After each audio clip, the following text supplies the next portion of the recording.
So Ramakoti ప్రస్తావన వచ్చింది కాబట్టి గురువుగారు అసలు ఈ రామకోటిని ఎలా మొదలుపెట్టాలి?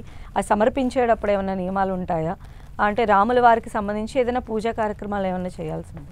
ఇక్కడ రామకోటి రాయాలి అంటే గణపతి పూజ చేసుకొని విఘ్నాలు ఏవీ కలగకుండా చేసుకొని రామునికి నమస్కారం చేసి, అయ్యా నేను రామకోటి రాయడానికి పూనుకున్నాను, నీవే నన్ను ఉద్ధరించాలి, రాసే విధంగా శక్తిని నీవే ఇవ్వాలి అని చెప్పేసి రాముని ఆశ్రయించి శ్రీరామ అని చెప్పేసి శ్రీరామ, మళ్ళీ అక్కడ కూడా రామ రామ అని రాయొద్దు, శ్రీరామ.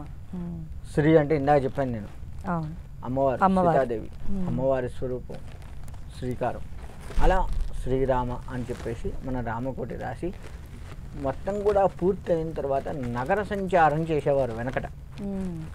రామకోటి పూర్తి కాగానే దానికి కొంత పూజ చేసి, ఆ పుస్తకాలన్నిటికీ కూడా పూజ చేసి దాన్ని పల్లకీలో పెట్టి మంగళ వాయిద్యాలతో ఊరంతా కూడా వాడలు వాడలు మొత్తం కూడా ఊరేగిస్తూ రామనామ తారక మంత్రాన్ని జపిస్తూ శ్రీరామ రామ రామ అని కానీ, శ్రీరామ రామ రామేతి రమే రామే మనోరమే సహస్రనామ తత్తుల్యం రామనామవరానని అని కానీ, ఎక్కువగా శ్రీరామ జయ రామ జయ జయ రామ అనే చెప్తూ ఉంటారు.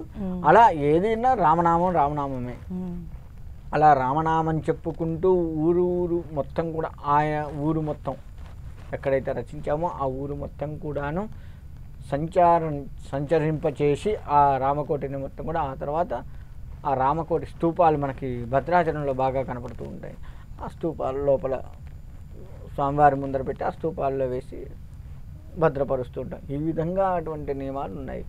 అయితే రామకోటి రాయాలి అంటే ప్రథమంగా కొంత రాసేటప్పుడు ప్రస్తుత కాలాన్ని బట్టి చూసుకుంటే మనకి షుగర్ పేషెంట్లు ట్యాబ్లెట్ వేస్తే కానీ బీపీ ఇటువంటి ఏదో అనారోగ్య సమస్యలతో కూడుకొని ఉన్నాం మనం.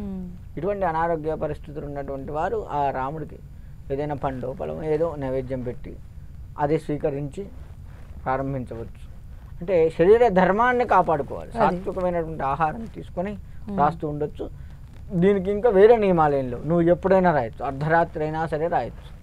తెల్లవారుజామున మొదలుకొని అర్ధరాత్రి వరకు ఎప్పుడైనా కానీ రామకోటి రాయొచ్చు, రామనామాన్ని జపించవచ్చు. ఆ రామకోటి రాసేటప్పుడు రామనామాన్ని జపిస్తూ శ్రీరామ శ్రీరామ శ్రీరామ అని మనం అనుకుంటూ గనక రాస్తే మనకి మంచిది. ఇంకా ఆ రాసేదాని మీద మనకు కాస్త శ్రద్ధ కలిగి రాయగలుగుతూ ఉంటాం. ఆ విధంగా మనకి రామకోటి రాస్తూ ఉండేటువంటి వారు.